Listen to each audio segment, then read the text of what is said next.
Knock, knock. Who's there? Biden. Biden who? Biden my time until they carry me out on a stretcher. My analysis of Biden's speech and a lot more. This is the Dinesh D'Souza podcast.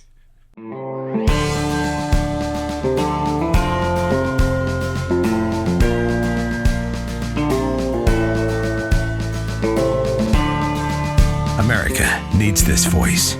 The times are crazy. In a time of confusion, division, and lies, we need a brave voice of reason, understanding, and truth. This is the Dinesh D'Souza podcast.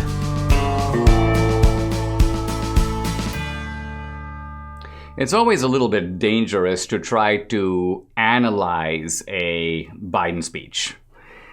This is a little bit like being in an asylum and you hear people say things and they're somewhat incoherent. And you feel bad about subjecting that to sort of intellectual scrutiny because you don't expect that. This is not a person who's really all there. But let's remember that Biden's speech isn't Biden's speech. He didn't write it. He didn't think of it. People drafted it for him. So this is the little cabal that is putting Biden forward. They're the ones steering the boat, you might say. So this is their words, not Biden's. And it reflects the kind of collective wisdom of the guys who are running the country. And I want to focus on Biden's statement, probably the most striking line from his speech, that the January 6th was, quote, the worst attack on our democracy since the Civil War. And inherited a nation, we all did, that was in crisis. The worst pandemic in a century. The worst economic crisis since the Great Depression. The worst attack on our democracy since the Civil War. Wow. The walkthrough, the jostling of people waving banners. Oh, Trump's the greatest. This is the worst attack on our country since the Civil War, since 1865. And now let's focus for a moment on this bogus insurrection because there was no insurrection. It's now become very obvious. The only person killed was Ashley Babbitt, a Trumpster, shot by a black Capitol policeman whose identity they've tried very hard to conceal and who has had no accountability, not even a real investigation with regard to whether that was justified or even necessary. So a few other people died, but for other causes. The big lie around Officer Sicknick has now been blown up. And that lie had two parts. Number one, Officer Sicknick was bludgeoned to death by Trumpsters with a fire extinguisher, New York Times. A malicious lie, and they knew it was a lie at the time. Why? Because everything that happens in the Capitol is recorded. It's on video. So where was the video? They never had it, and they knew they didn't have it. So they relied on, quote, their usual ventriloquist journalism, unnamed sources have told us this, and so on. Of course, the unnamed sources are lying if they even exist at all. But this was then, of course, trumpeted all over the media. It became the kind that was in the House impeachment narrative, and it's now all blown up. So then the left quickly has to retreat because all their language, a coup, a riot, a terrorist action, all relies upon there being at least one intentional death. So then they go, well, there was a couple of guys who bear sprayed Officer Sicknick. He was probably poisoned by the bear spray. Turns out that's not true. A, it's not even clear he was bear sprayed. Number two, he didn't die of it. In fact, the medical examiner clears that that's not the cause of the death. Forget about it. Bear spray doesn't normally kill people anyway. So all of this has sort of come apart. And this whole idea that this worst attack, who conducted it? The guy running off with Nancy Pelosi's podium? Well, it actually wasn't her podium, but the guy was sort of the people taking selfies, the people chatting with the cops, the guy in the horns and animal skins. Was he the leader of the insurrection? Be serious. Now, you only have to have a little grasp of history, and I was a little sorry to see this absolute intellectual prostitute, Michael Beschloss. Joe Biden is absolutely correct in saying tonight that January 6th was the worst attack on democracy. This is like I would call him a human parrot. A parrot with a PhD. And all that Biden has to do is say something ridiculous, and this ridiculous man then repeats it, parrot style. Yeah, in a sense, trying to give it a veneer of intellectual respectability. But of course, if we had Michael Beschloss on this program, which I'm sure he's too cowardly to ever consider doing, I would ask him, hey, Michael Beschloss, let's look at this. What about 9/11? That was an attack using airplanes as bombs over thousands of casualties, brought down the icons of New York City. So are you saying that the January 6th walkthrough was worse than 9/11? Really? But by what measure? Well, let's go further back. The Japanese attack on Pearl Harbor wipes out a third to a half of the U.S. Navy, draws the United States into a world war in which hundreds of thousands of American troops are deployed, some 50 to 60,000 American deaths as a result, innumerable more injuries. So are you saying January 6th was worse than that?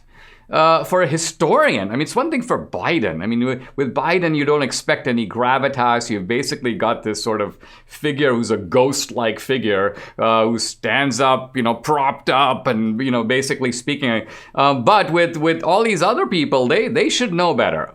And they do know better. That's the point. What about FDR? Are you saying that the democratic 20th century attack on the upholding of segregation laws, the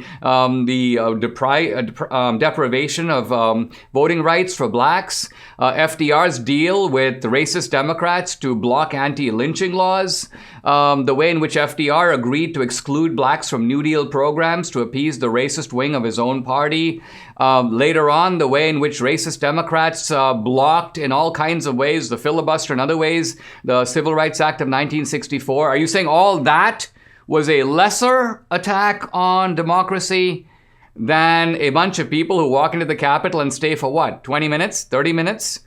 So there is a complete dislocation here of perspective, just an absolute inversion of reality. And those of us who can see with the naked eye and have all this documentary evidence now behind it, we realize that we are living in a low dishonest period. This is a phrase that the poet W.H. Auden once used. He was referring to the 1930s, a low dishonest decade. And I would have to say that the Biden administration is making 2021 a low dishonest year. And it just takes a measure of detachment to step back from all this ricocheting craziness, because it can make you crazy. The president says it, the press secretary echoes it, the media starts cheering and jumping up and down and juggling like the courtiers in the French court. And if someone is a sucker, you can be drawn into this fake world that they've created. But that's why you need to step back and go, that's actually not what I saw. That's actually not what happened. You people are lying, not just you and you and you, but all of you. And you can fool some people about it, but you can't fool, as someone once said, all the people all of the time.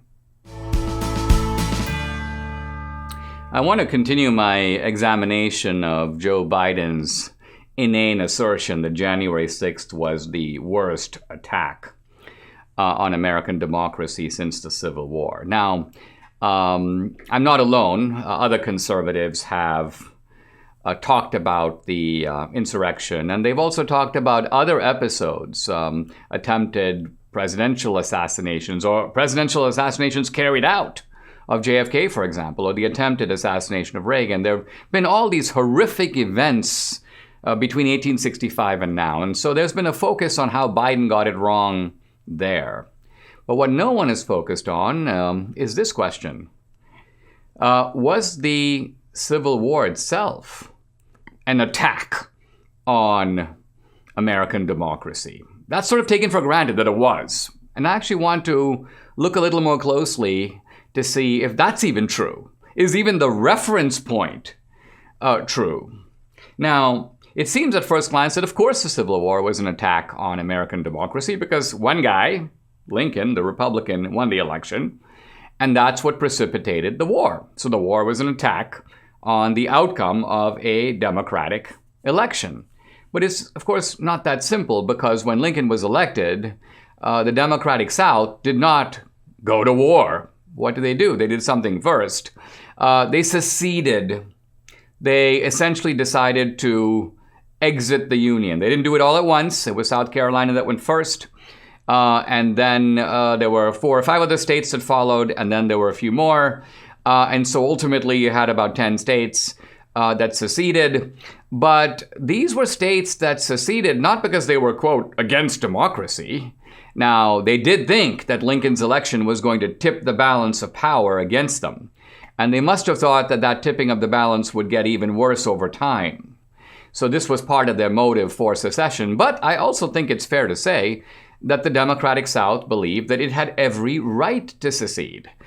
They believed that, hey, we joined this union voluntarily, so why can't we get out of it voluntarily? Why would you want to force us to be in a union that we don't want to be part of? It's like someone who sort of walks out on a marriage. They go, I've had enough. Why would you want to force me to stay in it? The Constitution, by the way, is a little silent on this topic. It doesn't say anywhere that you can or can't secede. Lincoln believed that there was a good constitutional argument for why it didn't make any sense that you could.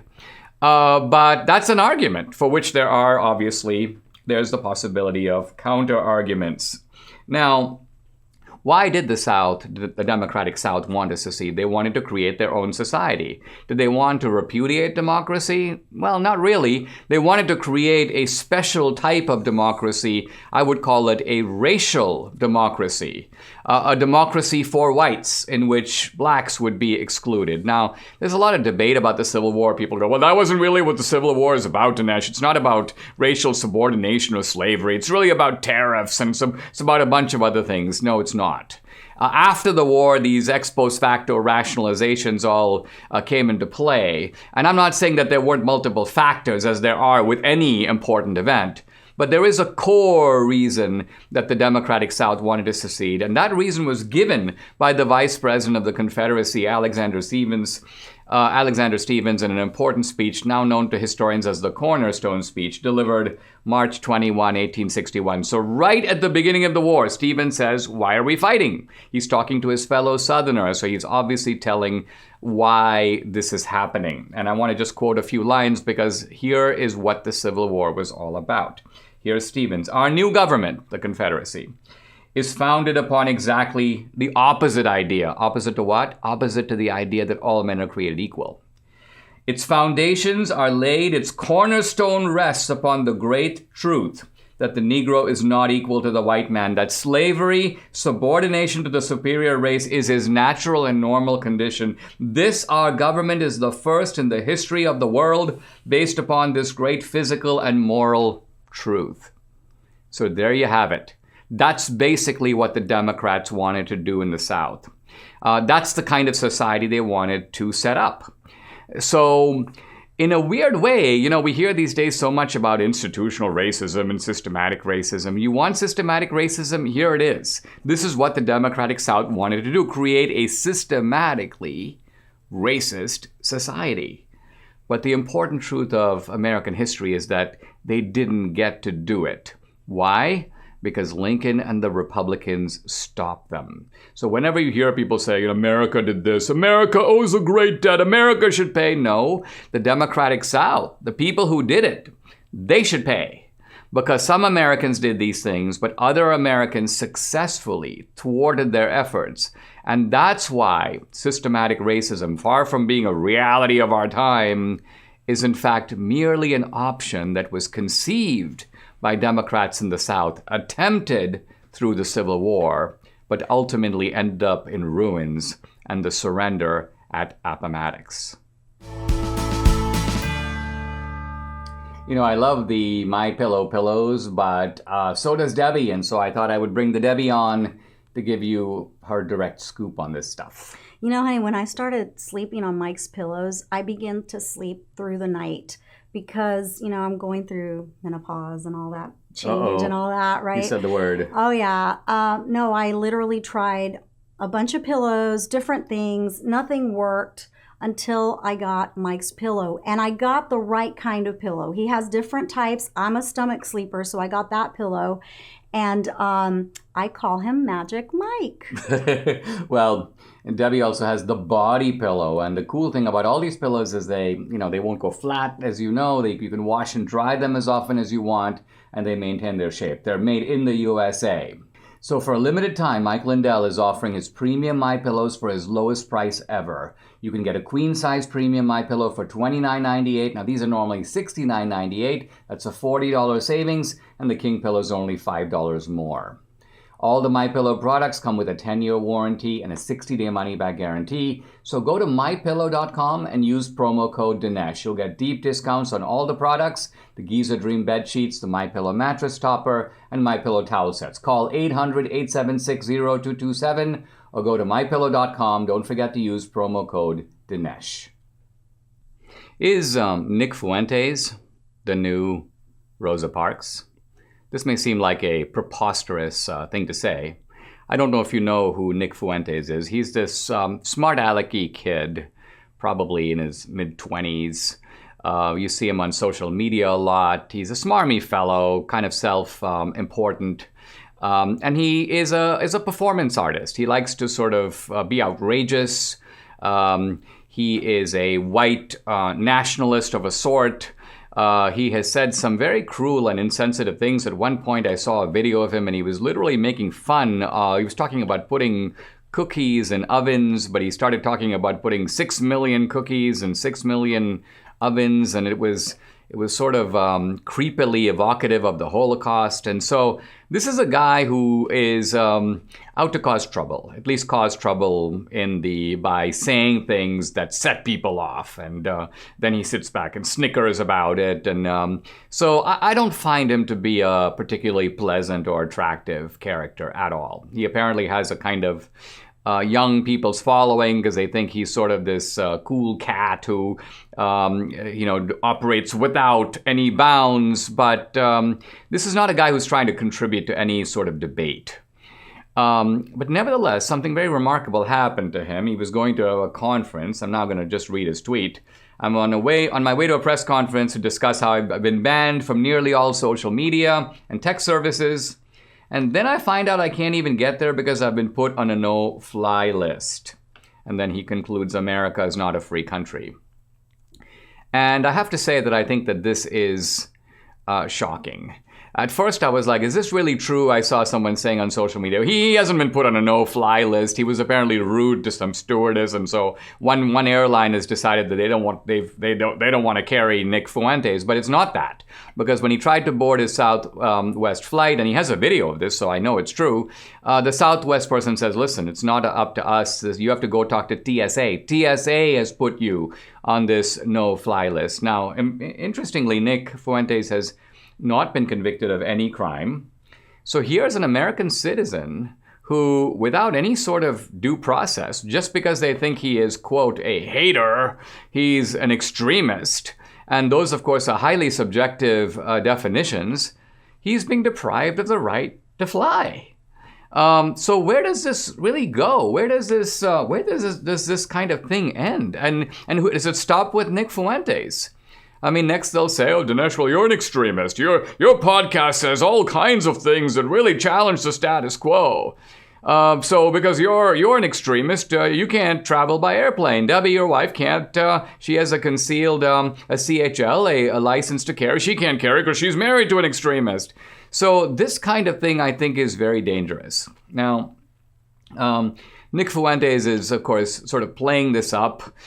People are rushing to his defense. And I think that the simple fact of it is he has now become, in a weird way, the left has done this, has made him the poster boy right now for free speech. Because very clearly he's being targeted because of his beliefs and because of his speech. In that sense, he does resemble Rosa Parks. It's nothing to do with just like no one said, it didn't matter whether Rosa Parks was this or that, whether she's young or old. She was the woman who would not sit in the back of the bus. Now remember, Rosa Parks wasn't even thrown off the bus. She was merely asked to sit in the back. But she was allowed, you may say, to travel on the bus. Nick can't get on the plane. He's not allowed to travel at all. So this is a case where the comparison, although outrageous, isn't really entirely out of place. Now, of course, here's Nick. Someone on social media goes, compares him to Rosa Parks, and Nick goes, modern day MLK. So he's playing it up. He's playing it for all it's worth. And maybe in his fevered young mind, he thinks he is some sort of Martin Luther King, which he's not. Now, many years ago, I read a very interesting book by the New York Times writer Anthony Lewis, a leftist in his own day. The book was called Gideon's Trumpet. And it's about this nasty guy, in fact, a criminal named Gideon, but he was too poor to be able to afford a lawyer. And so he had petitioned the court, the Supreme Court, in the end, to say, listen, if I can't afford a lawyer, I'm not able to defend myself, and I deserve to have the court appoint and pay for one. And that's really the beginning of the practice which we have now of courts doing this and requiring that indigent or impoverished defendants are provided with a lawyer. But Anthony Lewis made the striking comment that sort of stayed with me. He goes, many of our most basic rights are protected because of the efforts of some not very nice people. And what he means is it doesn't really matter whether Gideon was a great guy. He was probably a jerk. He probably did all kinds of bad stuff. But nevertheless, it is Gideon and the fight for Gideon that ensured that we have this practice in America of allowing people to have the ability to defend themselves. This is also, by the way, how the left defends. It's how it makes heroes out of people who are outright thugs. George Floyd. Is the left celebrating home invasion? Are they celebrating, fentanyl? Are they celebrating resisting arrest? Their point is no. None of that matters. We don't care if he was a home invader. We don't care if he was, shot himself up with drugs. The bottom line of it is Derek Chauvin should not have done that to him. And of course, the left goes on. This is their view of Dante Wright. It's their view of Ma'Khia Bryant. These may not be the nicest people, but they did not deserve what happened to them. And that's the point I want to make here about Nick Fuentes, is it doesn't matter what you think about Nick Fuentes. You don't have to say, I distance myself from Nick Fuentes. You don't have to do any of that. The simple truth of it is Nick Fuentes is an American citizen. The simple truth of it is he has not broken the law. The simple truth of it is that he should be able to have the rights afforded to all Americans, and that includes the right to get on a plane. Did you know that a third of Americans regularly suffer from nausea? Here's someone who does. Yeah, when I would fly, I felt like throwing up, and actually sometimes I would throw up. In fact, one time I did, and I was so embarrassed. I was like, I don't think I can fly anymore. Until I discovered a device that took away my nausea, and I've used it for decades. A pilot friend of mine told me about it. Well, this is why I'm so excited about our new partner for that device. It's called Relief Band. It's the #1 FDA-cleared anti-nausea wristband. It's been clinically proven to quickly relieve and effectively prevent nausea and vomiting associated with motion sickness, anxiety, migraine, hangover, morning sickness, chemotherapy, and more. The product is 100% drug-free, non-drowsy, and provides all natural relief with zero side effects for as long as needed. The technology, developed 20 years ago in hospitals to relieve nausea from patients, but now through Relief Band it's available to you. Now, Relief Band stimulates a nerve in the wrist that travels to a part of the brain that controls nausea. Then it blocks the signal your brain sends to your stomach telling you that you're sick. Relief Band is the only over-the-counter wearable device that's been used in hospitals and oncology clinics to treat nausea and vomiting. It's worked for me, and I know it can work for you. Right now, Relief Band has an exclusive offer for my listeners. Go to reliefband.com, use promo code Dinesh. You'll get 20% off plus free shipping and a no questions asked 30-day money-back guarantee. So head to reliefband.com, RELIEFBAND.com, and use promo code Dinesh. I'm really excited to have Laura Loomer on the podcast. Laura Loomer is, many of you know, an investigative journalist. She's a former congressional candidate. She is an author of an upcoming book called Loomered, which I believe you can pre-order. But for me, she embodies bravery and guts and taking the fight to the other side. And she's really paid a price for it. In a sense, what the left has tried to do, using all the different organs of government and the private sector, is to turn this young woman into a non-person. It is actually outrageous, but it may be a grim preview of what is coming for many more people than Laura Loomer, including perhaps me sitting here behind this desk. Hey, Laura, thanks for coming on the podcast. Great to have you. I want to start by talking about the latest episode, which is you have apparently been prohibited or put on a list in which you can't buy a gun. So you've lost your Second Amendment rights. Tell us, how did that happen? Right. Yeah. So along with being the most banned woman in the world and not having any access to social media, I've also had my Second Amendment rights stripped. And, here in Florida where I live, you don't have to register your guns. Right. So I had a gun. And when I was running for Congress in 2019 and 2020, I was getting a lot of death threats. And so I said, I want to get a concealed carry so that I could carry my gun on my personal body. When I applied for my concealed carry permit, I got a notice in the mail back to a few weeks later that said that I was denied. And they didn't give me a reason why. And so I said, there must be some mistake. And I asked them to re-review my application. And then when they returned it again, they said, no, there is no mistake. You are not allowed to have a concealed carry. And when I inquired the reason why, they said it's because I've been put on the NICS database. Well, the NICS database stands for the National Instant Criminal Background System. And basically it's controlled by the FBI. And so the only people who have the authority to really put you on this list is the FBI. And when I inquired about when I was put on the list and where I was put on the list, it said that I was put on the list while I was living in New York. And so I was able to get, I had a gun that I had purchased from a friend when I had moved from New York to Florida. But if you recall, in 2018, I confronted then the former FBI director, James Comey, at his book signing. And so my lawyers and I believe that I was maliciously targeted and stripped of my Second Amendment rights in an act of retaliation by the former FBI director, James Comey, because I don't have a felony. I don't have any domestic violence charges, and I've never been deemed mentally unfit by a federal judge, which are the ways that you get put on the NICS database. So, Laura, what can you do about this? I mean, here you have an apparently arbitrary exercise of power. You haven't, as you say, you don't have the criminal record that might disqualify you from owning a gun. Who do you appeal to? Who can you take this fight to make sure you get your Second Amendment rights back? Well, what's really concerning about this, Dinesh, is that no one ever told me that I was on the list, right? And so there's this sinister aspect of being stripped of your Second Amendment rights, but also, too, this act of the federal government trying to entrap people and politically persecute and target conservatives. And so, as you know, after January 6th, a lot of people and conservatives were doorstopped by the FBI. And just imagine if they would have come to my place and I had a weapon on me and no one had ever told me that I was on this list, right? I'd be in prison right now for a federal firearms felony. So it's also entrapment in a sense. There's no due process, first of all, of being stripped of your Second Amendment right. And also there's no one to inform you that you've been put on the list. I never would have known unless I applied for a concealed carry. And so I have a lawyer now, and we had to submit information requests for the records from the FBI. We have not yet heard back, but this is a warning of what's to come for all Americans.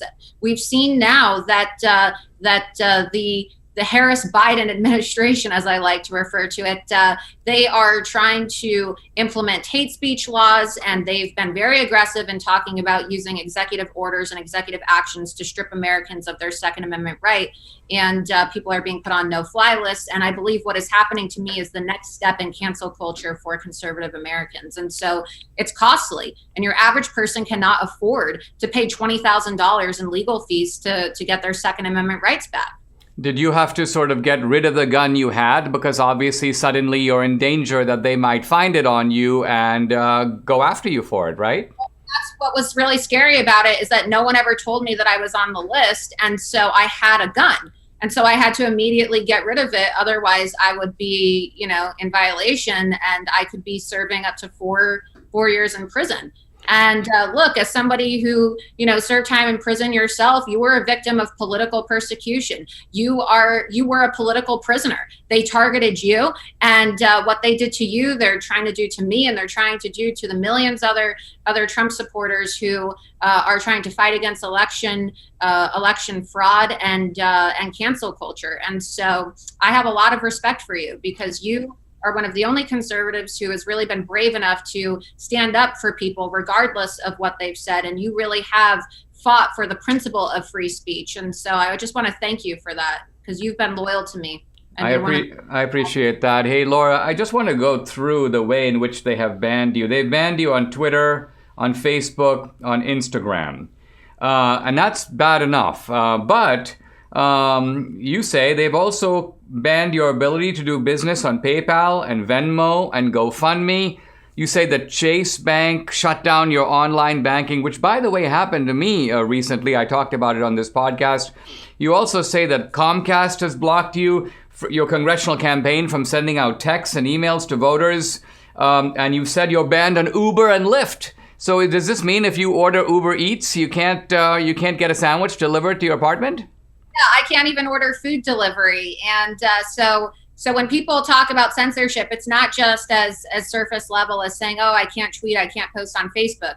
I can't do online banking, I can't order food delivery. And in District 21, where I'm also running for Congress again now, Comcast has a monopoly. So 90% of my constituency they are literally forced to use Comcast Xfinity when they live in a condo or homeowner association, like most people do here. And so I can't even message to the constituency when Comcast blocks my messaging as dangerous content while donating to my opponent. I mean, this is egregious censorship on levels of telecommunication, food delivery, payment processor systems, and these are civil rights violations.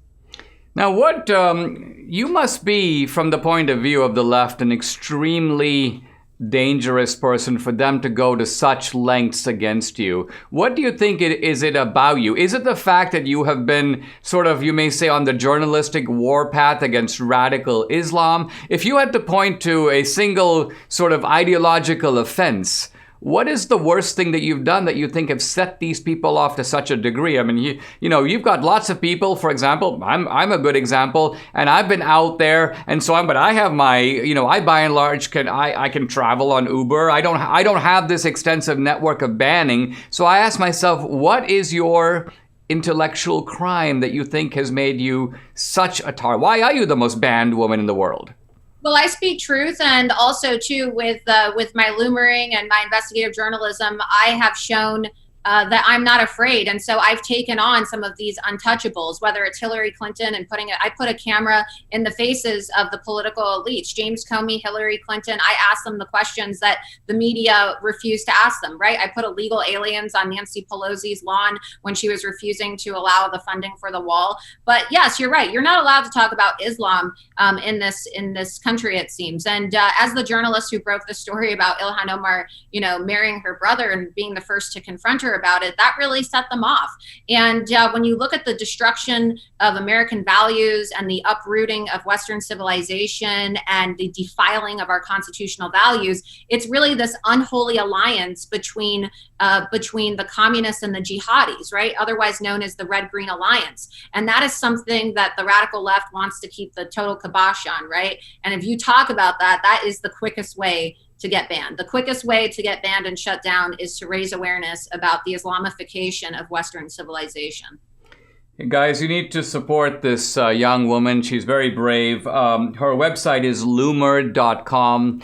And that's also the title of your new book, to tell people how they can pre-order the book and support your work so that you were able to at least counter to some degree the systematic campaign against you from the other side.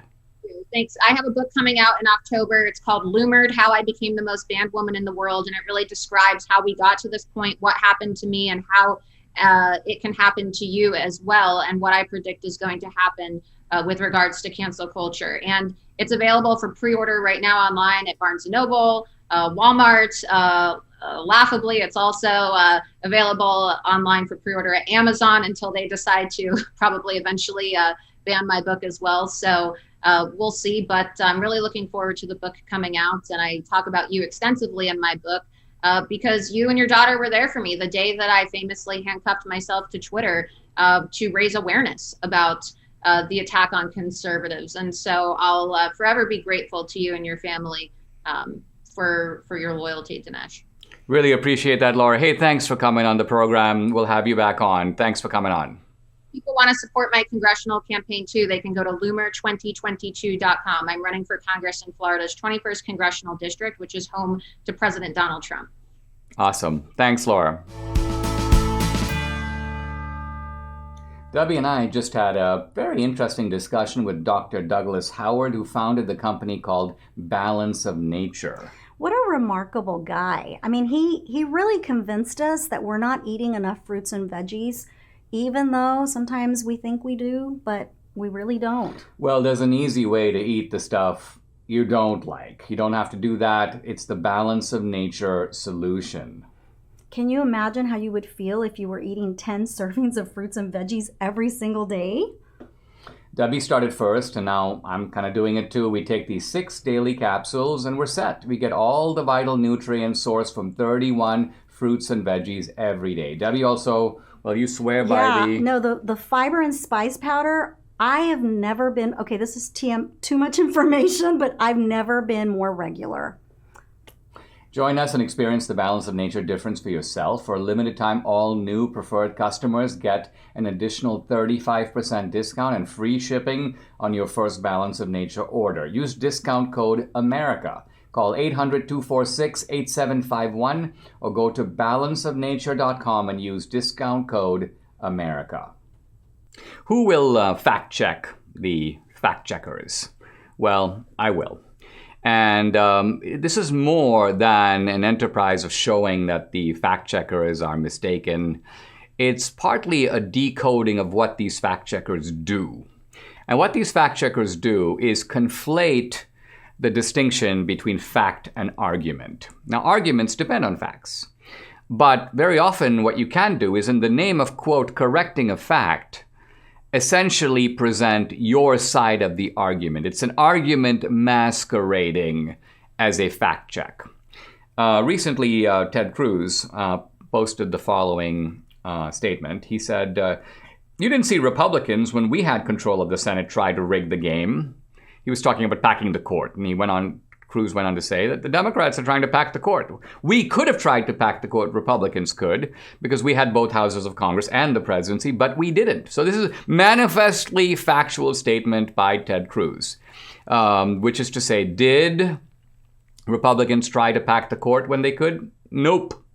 But Cruz then interprets what he just said by saying, that we didn't try to, quote, rig the game. And this is the phrase that PolitiFact now fact checks. Did Republicans try to rig the game? And they declared Ted Cruz's statement false. Why? Let's look at the PolitiFact reasoning. Their reasoning is the following. Cruz's comment ignores that Republicans gave diametrically opposite treatment to President Barack Obama's nomination of Merrick Garland and President Donald Trump's nomination of Amy Coney Barrett. Then PolitiFact trots out 3 left-wing law professors. Paul Collins, a professor of legal studies, he says that, quote, Republicans were, quote, temporarily altering the size of the court. I guess this was by keeping Garland off and then putting Barrett on. They were -1 with Garland and +1 with Barrett. Of course, the size of the court remains the same. It's 9. So there was no attempt to change the size of the court that way, but he's using language in a slippery way to imply that somehow Republicans were changing the size of the court. Paul Finkelman says it's a, quote, political manipulation of the system. And then Emily Berman says, yeah, it actually is sort of rigging the game. So these are left-wing. This is the left-wing take that somehow Republicans are rigging the game by what they did to Garland and Amy Coney Barrett. And of course, the hidden assumption behind that, which is never stated, is that somehow the Republican Senate is supposed to be neutral, indifferent, between a Democratic appointee like Garland and a Republican appointee like Barrett. And my question is, why? Why? Why would a Republican Senate do that? If you had a Democratic Senate, it certainly wouldn't do that if the roles were reversed. So the point I'm trying to make is this. There is a process clearly specified for putting judges on the court. When there's a vacancy, the president nominates. Obama nominated Garland. But it's up to the Senate to set the schedule, to hear the evidence, and to make a vote. And that schedule is in the hands of the majority leader. So Mitch McConnell was entirely within his rights and within his power to do what he did. It's entirely appropriate. It's not rigging the game. It is playing the game. It is playing the game according to the rules that are used by both sides. And similarly, when Trump nominated Amy Coney Barrett, obviously the Republican Senate isn't going to treat their nominee the same way as Merrick Garland. They're going to try to move it along as quickly as possible. Again, this is called playing the game. So what's going on with the fact-checking site is they set up a false criterion. Republicans must be neutral between Republican nominees and Democratic nominees. Then by that bogus standard, they declare that Republicans must be rigging the game. But Republicans are playing the game. That is entirely different from saying, listen, we have 9 justices on the court. How about if we add a number that is just sufficient to give us an immediate majority? That is moving outside the rules of the game. That is changing the game. So Ted Cruz essentially is stating the plain truth of the matter. PolitiFact is lying through its teeth. It's lying in a sophisticated way by producing these experts to make left-wing arguments. But arguments aren't facts. Arguments don't, by themselves, prove facts to be non-facts. So what's going on here is an intellectual sleight of hand. And we should be aware that very often when we see fact-checking, what we're getting is not fact-checking at all, but something entirely different. For years, actually decades, I never invested in gold, just the stock market. But now I'm really worried about the regime we have in Washington. Did you hear Biden's speech last night? No sense of fiscal responsibility. So if and when things get crazy, as I expect them to, you need to invest part of your savings in precious metals like gold and silver. I am. Why? Because it's a hedge, it's a protection. And Birch Gold Group is the company I trust to help you convert an IRA or eligible 401k into an IRA backed by gold and silver. Now, through April 30th, just a few more days, on qualifying purchases when you buy physical gold or silver or open a precious metals IRA with Birch Gold, they will send you a free home safe. Text Dinesh to 484848 for your free information kit on precious metals IRAs or to speak with the Birch Gold representative today. With 10,000 customers, an A+ rating with the Better Business Bureau, countless 5-star reviews, they can help you too. Text Dinesh to 484848 for your free safe with qualifying purchase. I want to talk about Joy Reid and the way in which Joy Reid is going around boasting about the fact that even when she is outdoors, she still wears 2 masks, even though she's been vaccinated. Now, I have to say, Debbie and I are pretty cautious about COVID. Debbie's kind of a germaphobe, and so we have been quite careful. We do wear masks, and we're now, we're in the clear, but there is precaution, and there is, let's call it covidiocy. Covidiocy is being an idiot about COVID. Take a look at what Joy Reid has to say about all this. Listen. And Dr. Gupta, I am among the fully vaccinated, joined Team Pfizer, and I did go jogging today in the park. This was the mask that I wore with a doctor's mask under it. And most of the people that I saw that were in the park was packed. I would say like 95% of the people still had masks on. Now, I'm trying to understand, well, it's not just what she's doing, which makes no sense. I mean, even the CDC has said that if you've been vaccinated and you're outdoors, you don't have to wear a mask. But apparently for Joy Reid, it is not just that she does it, but it's sort of a point of pride with her. Look, I'm wearing, and not just 1, 2. It's almost like it's a kind of a one-upsmanship. You're wearing 1, so I'm wearing 2. I'm sure if other people were wearing 2, she'd wear 3. So there's something weird going on here. And when people behave in seemingly irrational ways, there's usually something more to it. It's kind of like if you see a guy and he broke his leg and he has a cast and everyone's sympathetic and we all understand he has a cast for 6 weeks. But 6 weeks passes and 8 weeks passes, and then you notice he's not removing his cast.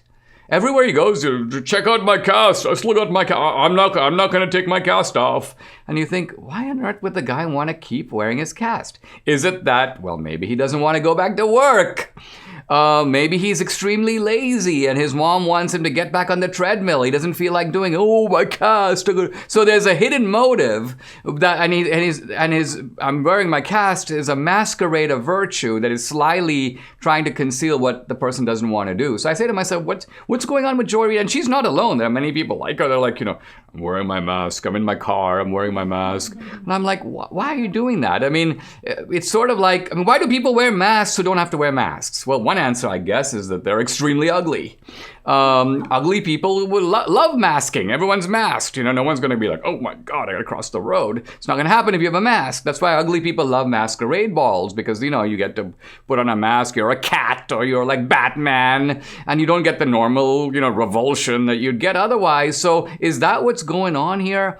I think that what's going on here is that there's an attempt on the part of people like Joy Reid to establish their moral superiority. Their moral superiority is done by conforming to the regime. So the regime says wear a mask, they wear two masks. And by wearing two masks, their point is that they are somehow a kind of higher caliber of citizen than all the other reckless people out there who are, infecting other people and so on. So this is a way of Joy Reid and others like her issuing self-congratulations to themselves, that they are the most altruistic. They are the ones willing to put themselves out the most. Even though what's going on is actually unrelated to safety. It is nothing more than a crass moral exhibitionism, and I, for one, am not impressed. Those of you who know me or who have seen me speak over the years and even over the decades, I've been kind of a Rolex guy. When my first book was a bestseller, Illiberal Education, I kind of splurged and bought a Rolex. I actually bought it in Zurich, Switzerland. And I don't wear any other kind of jewelry. I'm not exactly into the chains or any of that stuff, I think you know. So the Rolex was kind of my only piece of jewelry. And then I was exposed through this podcast, to Edgard Watches. And I now have a sampling of them. I'm actually wearing one now. You can sort of check it out and just kind of look and see how cool it is. Look at the engraving, look at the detail. I mean, not just on the surface, but also on the sides.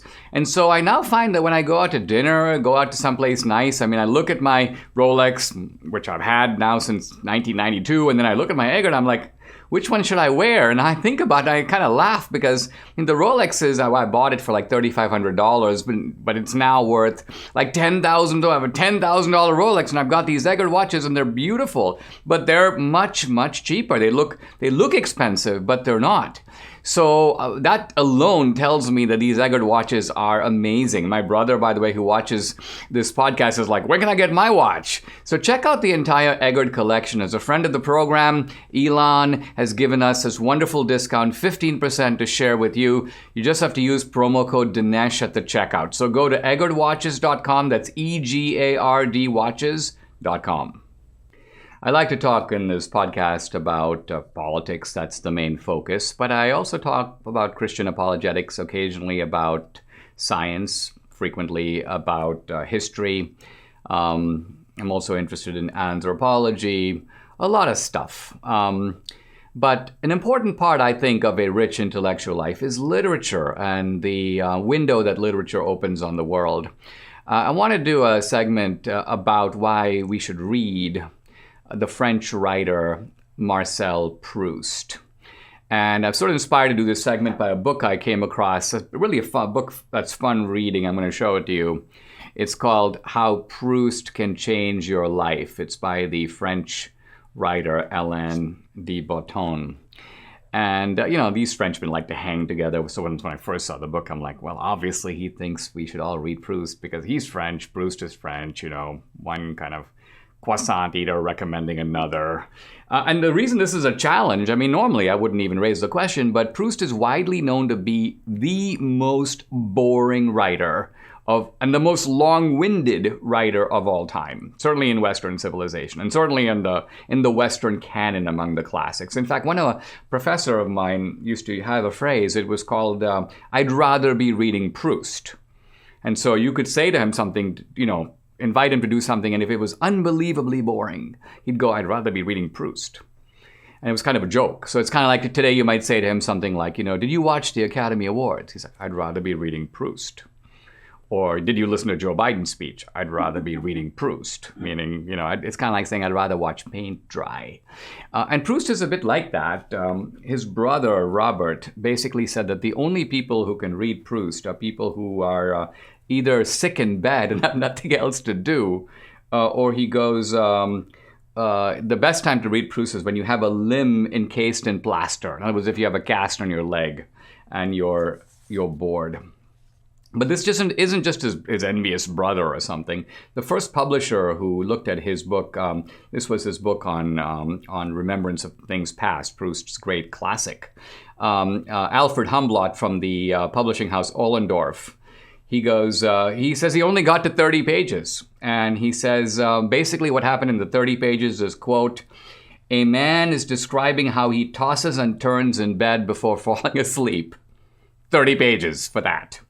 Jacques Madeleine, a reader for the publishing house Pasquale, made the following comment upon reading the manuscript, which he rejected. He goes, at the end of 712 pages of this manuscript, after innumerable griefs at being drowned in unfathomable developments and irritating impatience at never being able to rise to the surface, one doesn't have a single, but not a single clue of what this is about. What is the point of this? What does it all mean? Where is it leading? Impossible to know anything about it. Impossible to say anything about it. Proust, I think, is known for writing perhaps the longest sentence of Western classics. I believe it goes on for 49 lines. One single sentence. So all of this then raises the question of, you've got this mind-numbingly boring guy. And he was also kind of a weirdo. He barely traveled. He sort of sat in a room. He had some strange relationships. Why read Proust at all? How is it the case that a man from the 19th century is known today across the pond, not just in France, but in the entire Western world? Well, I want to give you an answer to that question, and it's this. That Proust has this kind of very sharp ability to capture emotional transactions occurring often in ordinary life. His novels really don't even have plots. Nothing really happens. But even though nothing is happening, in the interstices of ordinary conversation, you get insights into people and into character. I want to give you just a couple of examples of that. So here you have the Duchess de Gourmont, a very haughty, arrogant, cultured person. And the question is, how does Proust give you a window into a personality? And so here she is, the Duchess de Gourmont. She's at dinner with a Madame de Gallardon. And the Madame de Gallardon commits a faux pas, a goof. How? She refers to the Duchess de Gourmont by her first name. She leans forward and calls her, she just uses one word, Oriane. That's her name, Oriane. Then Proust writes this. At once, he says, the Duchess looked with amused astonishment toward an invisible third person, whom she seemed to call to witness that she had never authorized Madame de Gallardon to use her Christian name. So basically, here's what's going on. Here is the Madame de Gallardon who says, Oriane, leaning over, and the Duchess looks away to a third person who doesn't exist and goes, can you believe that this woman had the audacity to use my first name? So in a single brush of his pen, you get, it's like the sky opens and you understand the personality of the Duchess de Gourmont. She's a very, she is a woman who has a tremendous sense of her own stature. She is outraged by minor infractions, which are not minor to her, of etiquette. In a sense, you get the picture. And this is what Proust was really good at. I'll give a second example, a little more malicious, involving the same character, the Duchess de Gourmont.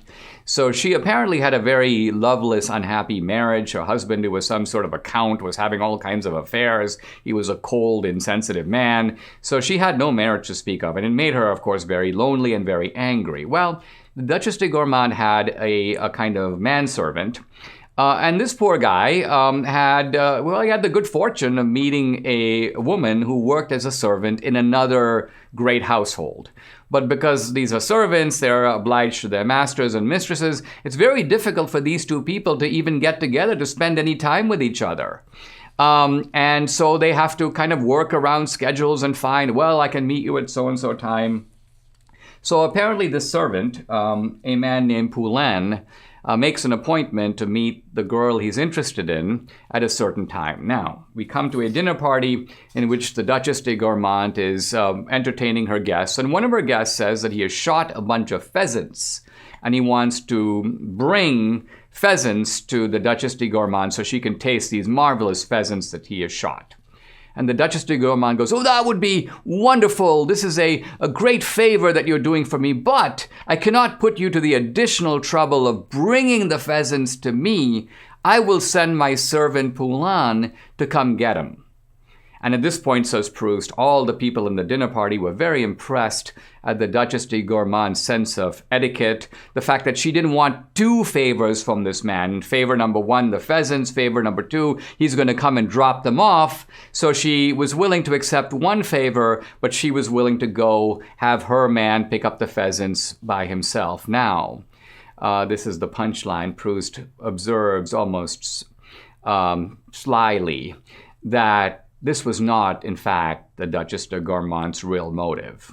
Her real motive was to prevent her manservant Poulain from meeting up with the girl he was interested in. They had arranged a rendezvous at a given time, and by taking away that time, by dispatching this man at that exact same time to do this errand, so here you have a woman herself unhappy in love, who doesn't want anyone else to be happy either. So although she accepts the congratulations of the dinner party guests, "Oh yes, I'm so gracious, oh I'm so thoughtful, oh I don't want to accept two favors, only one," her real goal is this great aristocratic woman who's in a sense lacking for nothing except one thing, is trying to crush the hope of aspiration of this poor man who works for her from finding a little piece of happiness through love. And this is the reason to read Proust, because somewhat like Jane Austen, it's not the great plot that matters. Now, Austen is very clever. She builds her plots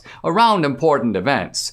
Weddings, funerals, there's a threat to happiness, there's a threat to a man's fortune. Proust doesn't do any of this. He doesn't even care about it. He just describes the sort of embroidery of ordinary life. But when you read that life, and if you read it attentively, in it, you see little beautiful pictures and, in a sense, sharply etched portraits of not just the character that people show to the world, but the true character that lies within. So I jump out of the shower this morning and I see I've got a white towel. Generally, we don't have white towels in our home, so that tells me that Debbie has gotten all the MyPillow towels. She's exhausted all the colors, and finally she decided, let's get the last one, let's get the white. Now, we're very particular about our towels. We actually want them to dry us, water concept. But that's what's so great about these MyPillow towels. They're soft to the touch without the lotiony feel. They have proprietary technology which makes them really absorbent. The towels kind of feel good, but they don't absorb. MyPillow towels are available in multiple styles and sizes. They're machine washable and durable. 10-year warranty, 60-day money-back guarantee. For a limited time, Mike Lindell is offering 2-for-1 low price and free shipping on the 6-piece sets, or you can save 30% on the individual towel options. You got to use promo code Dinesh. Go call 800-876-0227 or go to mypillow.com, but make sure to use promo code DINESH, Dinesh. Thanks so much for watching the podcast. I really appreciate it. You know, it's an hour out of your time every day, and so it's a big commitment. I hope you're finding it enjoyable, interesting, informative, educational. Please share information about the podcast with others. I'm trying to get the word out, and I'm counting on you to help me to do that. Let's go to today's mailbox. Let's hear what our question is for the day. Hi, Dinesh. I have a question about the media in this country, and I'm curious as to why they have veered to the left to the degree that they are.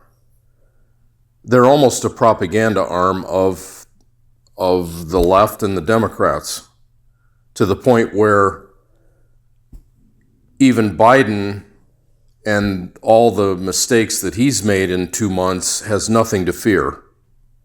Thanks, Dinesh. The simple truth is that the media, collectively, is to the left of Biden. And how did it really get this way? I think in the same way that it's happened in academia. There is a little bit of a natural disposition of a certain type of person to go into media. Now, what is that? It seems to me that there are sort of two types of people in the world. The people who want to sort of lift themselves up, and those people, by and large, tend to go into the entrepreneurial sector, and they want to sort of improve their circumstances, have a better life. But there's a second type of people who like to pull people down. And the second type of people are less interested in money. They are interested in money, but money is not their main objective. Their main objective is power.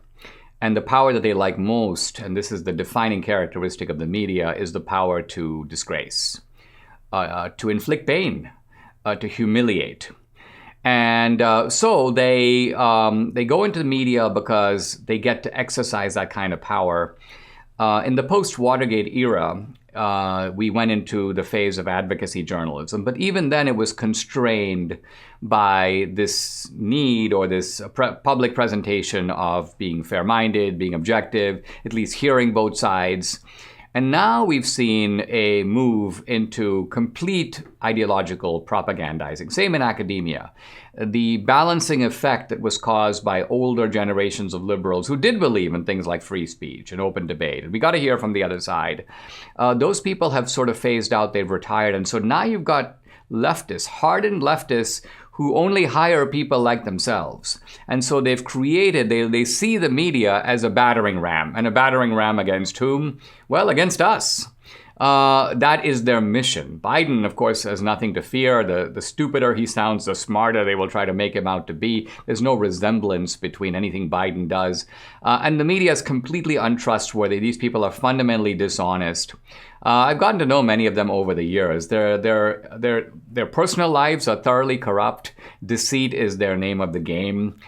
These are very low, dishonest people, for the most part. There are obviously exceptions to the rule, but the problem is that the industry pulls even the good people in a bad direction. So the bottom line of it is we're dealing with a group of people and an industry that would be better off if we didn't have it, if it were somehow just wiped out. We don't need the media. Why? Because we have press releases from the DNC, and the New York Times is not particularly different. So part of my task, I think, has been to demystify the media, to show people we don't need to attach any credibility to them. We don't even need to react to what they say. Republicans go, the New York Times said this. Who cares? Who cares what they say? CNN said this. I heard this of Jim Acosta. Why are you reacting to Acosta in quite that way? Acosta is a clown. He's an amusing character. He's an overgrown fetus. You should be laughing at him. Why are you paying attention to him as if the guy actually is making points? So bottom line of it is we have to learn how to respond to this new situation we're dealing with, in which we have a media that's not really a media. Subscribe to the Dinesh D'Souza podcast on Apple, Google, and Spotify, or watch on Rumble, YouTube, and SalemNow.com.